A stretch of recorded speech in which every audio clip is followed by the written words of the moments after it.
is the Sensitive CEO Show, igniting sensitive entrepreneurs to grow your heart-centered business. I'm your host, Rose Cox, and this podcast shares with you inspiring and thought-provoking conversations for sensitive entrepreneurs wanting to grow a sustainable online business in a way that feels exciting and aligned with your soul. Along with my carefully curated expert guests, we share science-backed advice, proven strategies, and the systems we use to succeed in our businesses and our lives as highly sensitives, introverts, and empaths. And by the way, if you would like to be updated on when each episode is released, feel free to subscribe to the short and sweet newsletter. You'll also get weekly recommendations and tips, especially for HSPs, empaths, and introverts. To subscribe, pop on over to the website sensitiveceo.show or rosecox.com/pod. Now on to today's show. Hey, it's Rose and welcome to another episode of the Sensitive CEO Show. And it's my pleasure this week to introduce you to Lauren Wild. Lauren is a wellbeing psychologist, a trauma-informed hypnotherapist, and an HSP specialist coach. Welcome, Lauren. Hello, and thank you for having me. Oh, it's so lovely to talk to you today. And for the audience, I know you, but for our audience who don't know you, can you share a little bit about your journey, where you started, what got you to what you're doing today, and the sort of people that you work with? I know that was a lot, but if you can Sure, I'll try everybody. wrap it up in a neat ribbon. Right, well, I actually have been a therapist now for 20 years. I was a speech and language therapist, first of all, and felt utterly overwhelmed by that whole experience and really looked at getting some self-care and some help at that time and discovered hypnotherapy. So I ended up retraining in hypnotherapy, in NLP coaching, and then ended up on this kind of journey into helping women with perinatal well-being and IVF and overcoming limiting blocks, dealing with inner child healing, shadow work, those kind of things. And then having had kids, I decided to have a little bit of a redirection with my work. And I did my master's in positive psychology and coaching psychology. And whilst I was doing my application for my research, I had come across the term HSP. I'd come across high sensitivity because having gone through childbirth with my own son, I'd started to notice a lot of similarities between his experience of the world and mine growing up. And we didn't fit neatly into any category or, you know, as a parent, you're always like, is there something the matter? Or, you know, is it something I can help? So I started kind of looking up and researching, and I stumbled upon high sensitivity. And I was like, wow, this is just absolutely my experience of the world. Felt really validated. And I then could see all of these traits coming through in my son and then in my daughter after that. And they are polar opposites. One's very introverted, sensory avoidant. One's very extrovert, sensory seeking, but they are very highly sensitive in their own unique ways. And so whilst I was doing my master's, I decided to do my research. We were looking at how people can flourish in life, how they can really go from floundering and languishing into flourishing. And I decided to work with highly sensitive women. So that has really carved my path now, being very research-based, to apply my coaching and hypnotherapy and inner work, and then therapy and coaching on top, working with highly sensitive women to help them do the healing, do the real change work that can build really good foundations for them so that then they can go and put those wellbeing practices into place and flourish. Wow.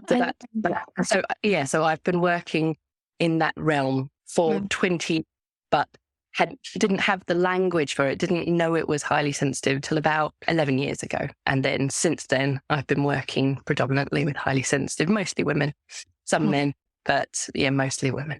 I love that. I love your background of the research and the science background as well as the hypnotherapy and the NLP and the coaching, and then having experience of the two children, like polar opposites. And of course, she's They really are. Yeah.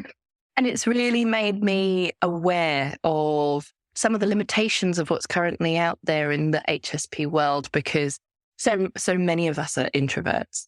And yet I see my daughter struggling with a lot of the same sensory info, bombardment and analysis paralysis and those kind of things that we just don't. A lot of the message that is out there is directed at the more introverted people. So I try and really keep my mind open that there's very different experiences out there for highly sensitive people. And would she be classed, or if that's a term, but would she be high sensation seeking, would you say? Yes, yeah, absolutely, absolutely. You know, she's still affected by all of that, and the overwhelm and the exhaustion comes to her, but she very much seeks that to her detriment sometimes. So she needs to learn ways to manage that, and it's very different to the rest of our family, who are all very much sensory avoidant. Our little firecracker in our very quiet house. Is she also rebellious? Is it another? Oh, very. Yeah. I mean, she's only 8, but but yeah, she's a live wire. But you know, it's really opened my eyes to how we view high sensitivity in a certain way, and really, it's all about finding that balance, whatever your experience of the world is. Hers is very much more fire, and the rest is much calmer and kind of seek that solitude. But she still needs to find balance with what she's exposing herself to in terms of sensory input. So it's really interesting to see how it plays out between the two of them. Yeah, definitely, especially as they grow as well, because things will change as they get older. Absolutely. So what are some of the foundations that you teach or share with your clients around flourishing? So these came about when I was doing my research. I did something called appreciative inquiry, which is where you interview people and then you analyze all of the answers that they give you back. And through that, I found that there were these different levels of well-being that you needed to work on in order to flourish as a highly sensitive person. And it was just slightly different to what's currently out there. So the foundations, from a positive psychology point of view, there is a model called the PERMA model, which breaks down as an acronym for all of the things that make up your well-being, that are your non-negotiables. Mm-hmm. And it includes things like positive emotions and connection. And the PERMA V model includes vitality, looking after your health. When I was looking at these research participants, I found that the foundations for highly sensitive people had more weighting for the ones that were affected by sensory input, as you would imagine makes sense. So it's things like person environment fit is a really important thing for us, and environment mastery. So having that control over your environment so that you can craft out your day, you can job craft, you can pick your hours, you can work flexibly to suit your sensory needs. So that's it. It's there in all of the traditional models, but I felt that it had more weighting, more importance for us.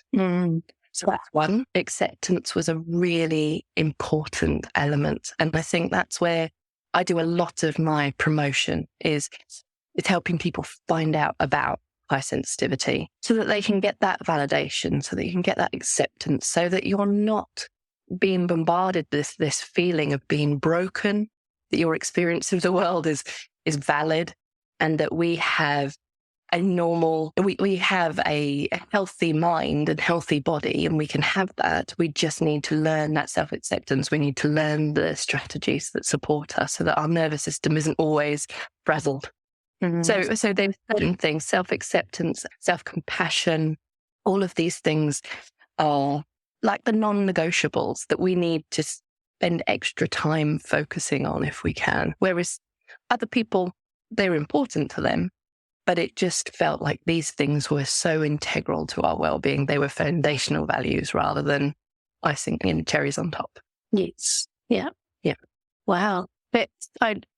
When you were saying that, I thought, I wish I knew you when I was growing up. You would have been a wonderful therapist to help with a lot of things going on. I wish I had information growing up. I mean, I think a lot of us grow up being told you're too sensitive or stop being so emotional.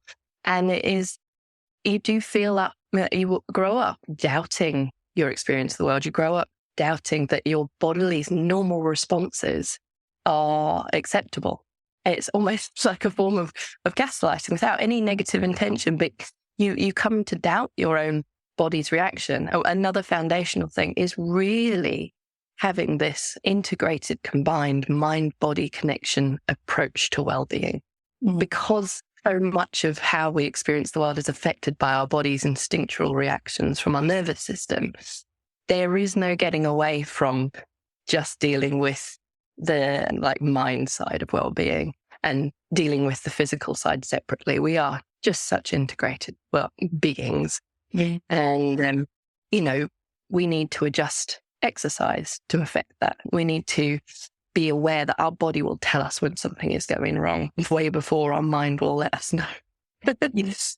And learn to listen to the body, which I don't think we're always that good at, are we?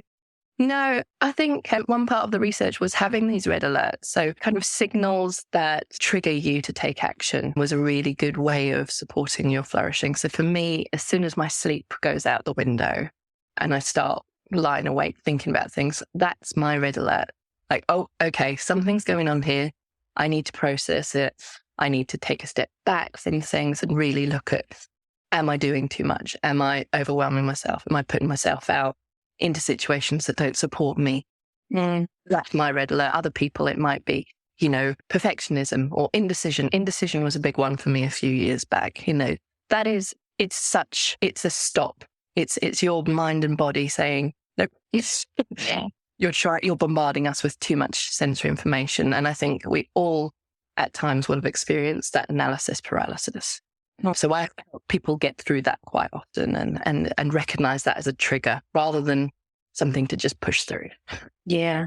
Yeah. I think, I don't know if it's a highly sensitive thing or a high sensation thing, but I'm really guilty of pushing through, just to get it done. And that's something I find it really difficult to stop sometimes, even though I know full well that I need to go and lie down or go outside, stand in the grass or something. I just think, just finish this. And then an hour or two later, there I am still pushing through. Do you think that's a HSP, HSS, or just a human thing?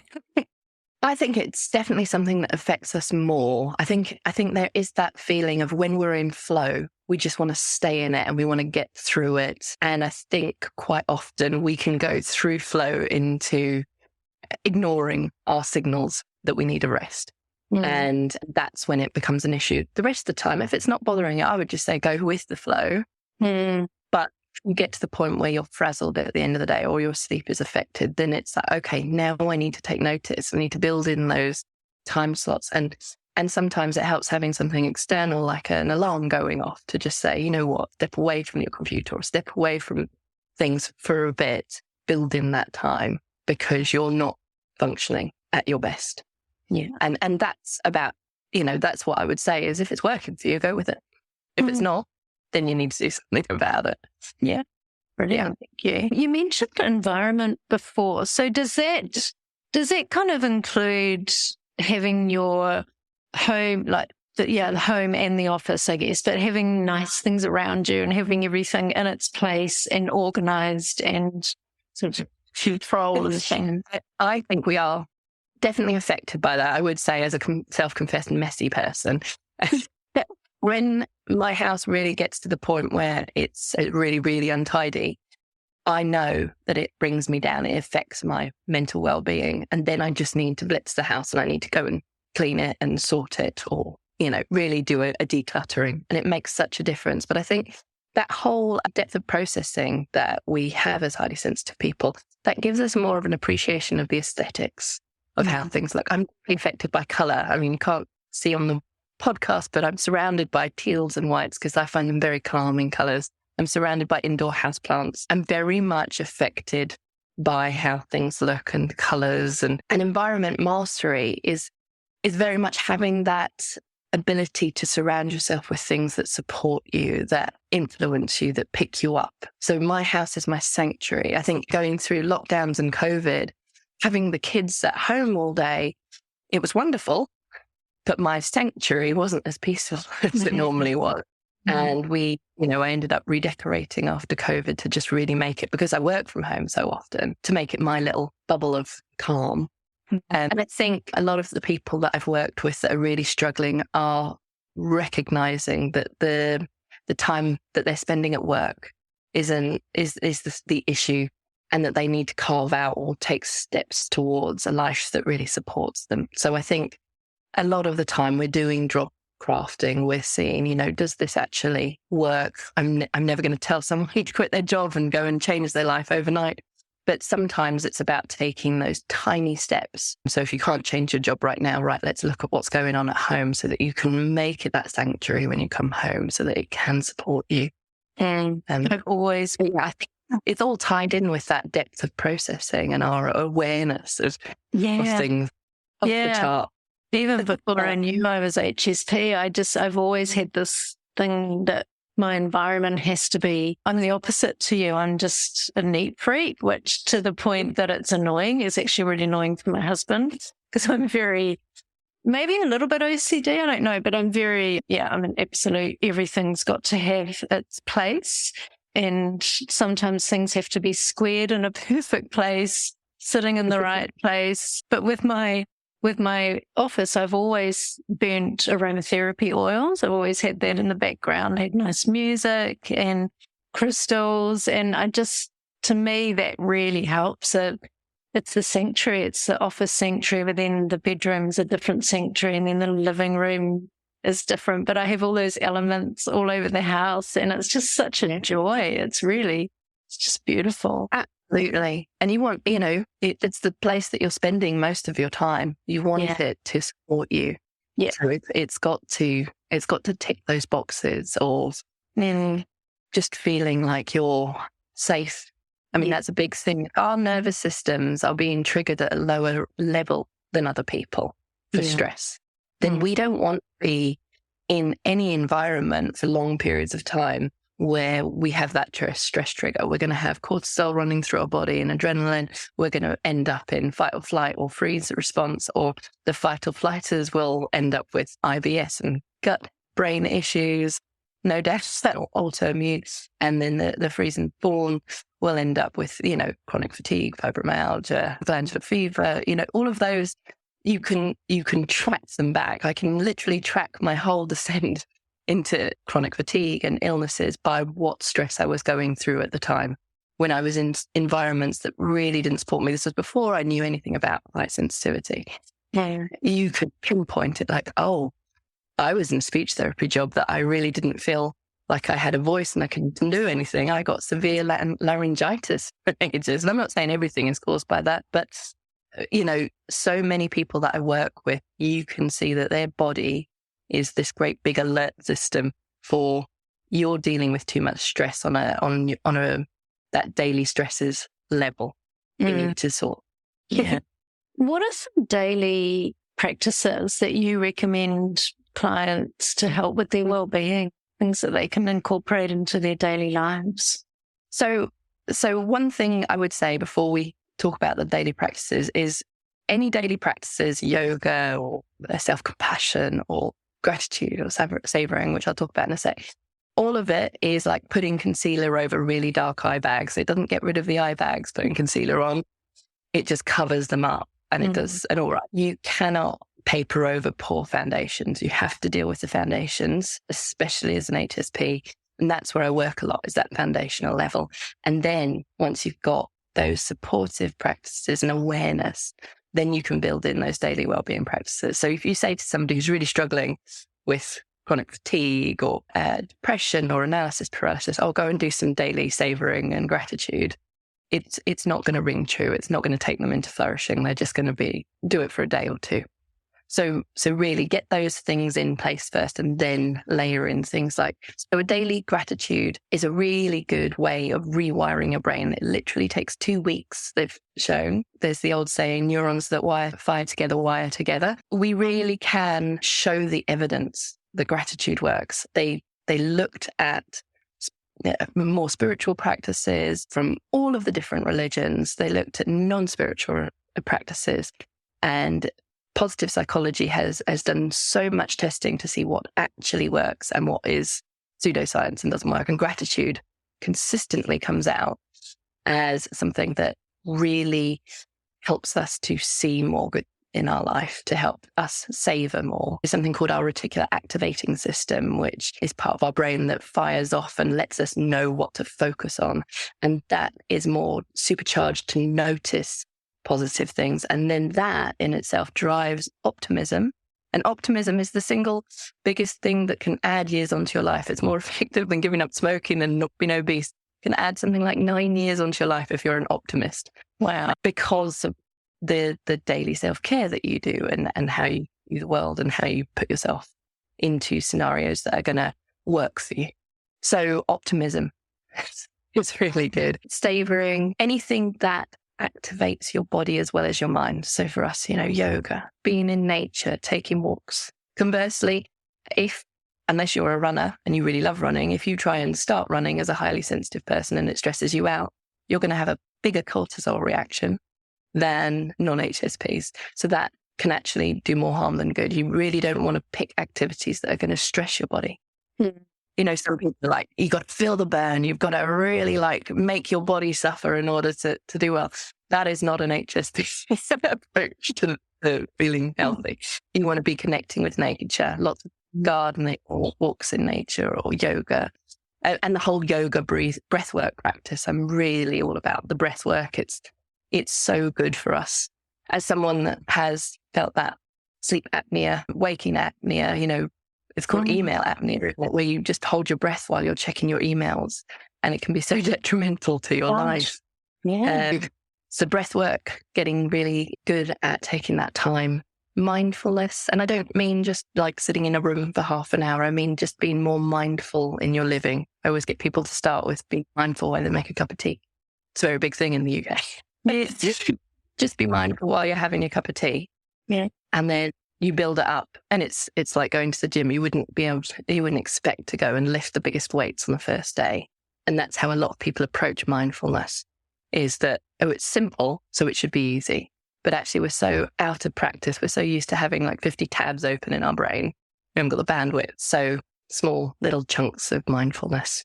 Love it. Love it. And ways of stress proofing. I know you covered a lot of it, but what are some really simple ways that you could share with the people listening today to stress proof their well-being? Yeah. So I would definitely say you want to look at small, tiny tweaks to begin with. You want to start your upward spiral with small changes, which are more sustainable and something that's going to be things that you can integrate into your everyday life. So things that you can do alongside other activities. So listening to something that calms you whilst if you want, or, try and combine activities so you're more likely to do it. Doom scrolling is a really bad thing that's taken the world by storm, especially in COVID, is sitting on your phone and just doom scrolling, looking through negativity. And a lot of the women in my studies, actually, I've called it psychological shielding, a kind of shielding against all of the negativity in the world. So if there is a kind of general zeitgeist or doom and gloom, especially in the news with wars going on and everything, it's all right to just take a step back from that, remove the apps from your phone, remove the notifications, and just leave it be. It will not be affected by you knowing about it. So I would definitely do that. And I think, once again, just becoming aware of your red alerts, actually take a step back and look at how your body lets you know you're dealing with stress, and then come up with small, tiny tweaks that you could do to avoid that or manage it if it pops up again. Brilliant. Well, thank you so much, Lauren. All of that. I mean, there's so many tips in there and lots of really amazing takeaways for people, including me. Thank you. And before we wrap up, I ask all my guests this one question. When you feel overwhelmed or unfocused, what do you do? So for me, I do like to get barefoot and go in the garden if it's warm. I wouldn't have to do that. It's not snowing. Nature. Yeah. I like to be out in nature. I connect with my pets and I feel like they regulate me just being with my cats or around friends' dogs. I feel such a connection with animals. So they really help regulate me. And then I take a really good hard look at what I'm doing to support myself on a daily basis. And if it has fallen by the wayside, I renew that commitment to my own self-care and look at what small steps I can make to reintegrate it in a way that's going to stay with me. And number one, get good sleep. Yes. I have to ask you, have you been affected? We're recording this early February and we've just had the Leo full moon. Have you been affected with the full moon with your sleep? Yeah. Yeah. Oh, yeah. And oh my goodness, the kids. It had passed me by and then I was like, what's up with the children this weekend? And I looked and I was like, oh, it's full moon. Yes, they were off the chart. With their behaviours. It's amazing how we're affected, isn't it? Well, I guess it's not amazing. I mean, we are connected with the planets and the moon and everything. So I guess that's just something to be aware of when it is a full moon. Maybe don't plan big activities around that time.